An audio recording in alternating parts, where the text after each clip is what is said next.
À l'approche d'Halloween, certains décorent leur maison, d'autres se déguisent. À Greville, en Seine-Maritime, pas besoin d'attendre le 31 octobre pour parler sorcellerie. La magie fait partie du décor depuis toujours. Selon la légende, le village aurait même abrité de véritables sorciers.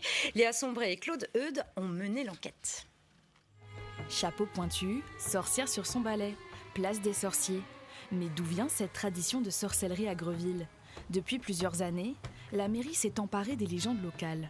Mais cela n'a pas toujours été évident. Pour baptiser cette place des sorciers, à l'époque, c'était encore un peu tabou. Évoquer les sorciers à Greville, c'est toujours un peu... voilà. Derrière ce petit sentier se trouve une ancienne maison, celle d'Aristide, un ancien vétérinaire. Il avait pris l'habitude de soigner les maux du quotidien des habitants. Très vite, il eut la réputation d'être un sorcier. Il y a une histoire qui parle d'une dame qui avait fait appel à lui pour des rhumatismes. Elle était allée le voir et il avait dit qu'il allait faire une prière, moyennant finance. 15 jours après, la dame est revenue. En fait, elle avait toujours mal à la cheville et il lui a répondu que c'est parce qu'elle n'avait pas pris une prière assez chère. Alors, véritable sorcier ou charlatan ? À l'écart du village se trouve la croix de Beauvais. Érigée au XVIIe siècle, un symbole pour rappeler à l'ordre les hérétiques en marge de la société.